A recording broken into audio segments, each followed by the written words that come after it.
wabarakatuh. Hello, my name is Risvina Melvi Auliya. I'm from English Education Department 3. Here I will give you the 6 steps in the process of research. Okay, but when we are going to do research, the researcher conduct a study, they process through a distinct set of steps.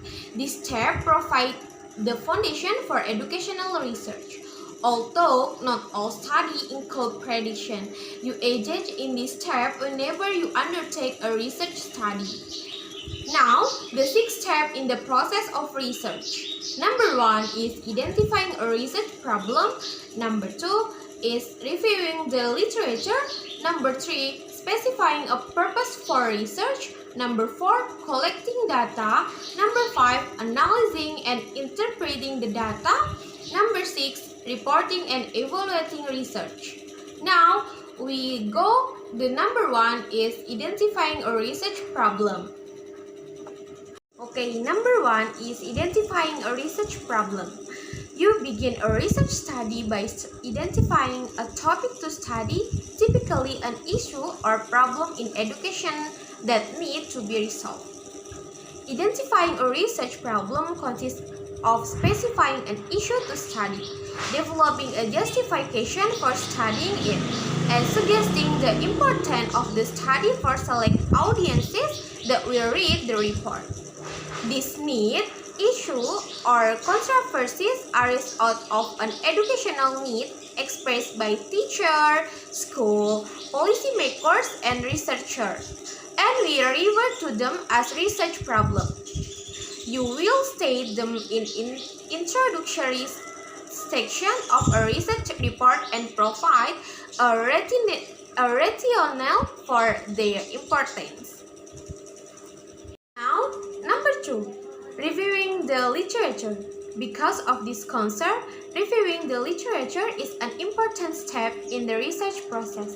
Reviewing the literature means locating summaries, books, journals, and indexed publications on a topic, selectively choosing which literature to include in your review, and then summarizing the literature in a written report. You can learn how to locate journal article and book in an academic library, access computerized database, choose and evaluate the quality of research on your topic, and summarize it in a review. Library research be overwhelming, so having a strategy for searching the literature and writing the review is important.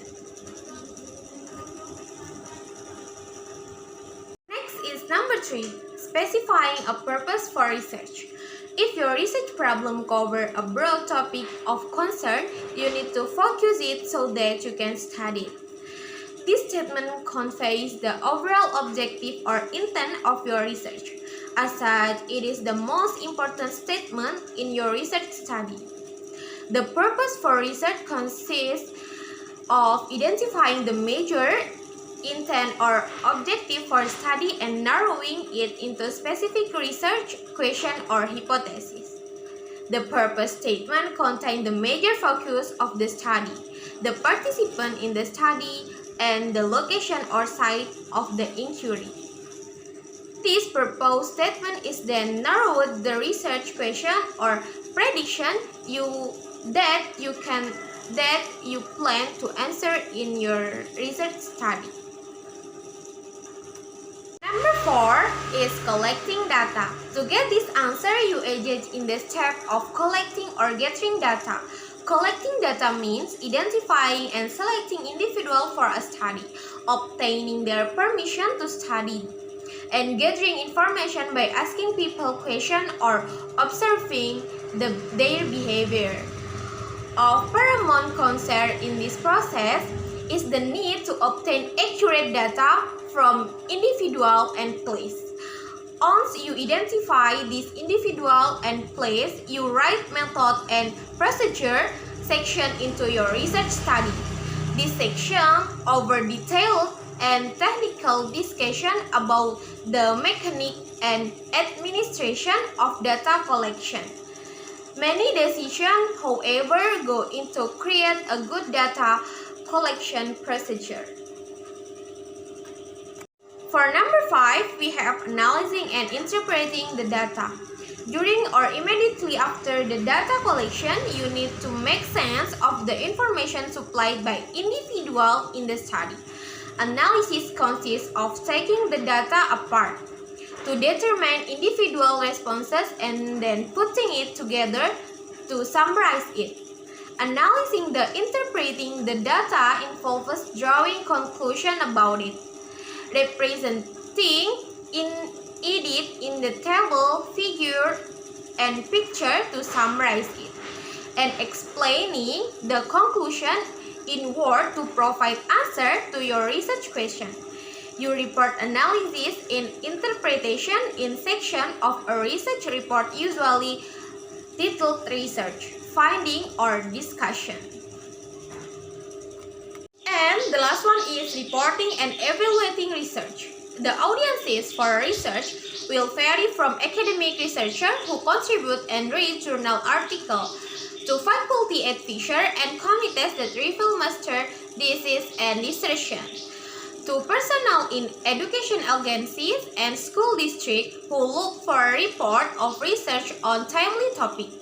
Your structure for the research report will vary from each audience, from a formal format for this and dissertation to a more informal document for in-house school report.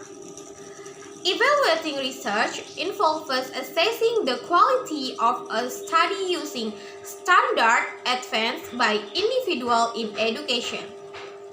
Still, we need some means of determining the quality of studies, especially published research or report presented to practitioner audiences. Okay guys, that's the 6th step in the process of research to help you when you are going to do research. To always pay attention to this 6th step. I think that's enough for me today. Thank you for watching my video. See you next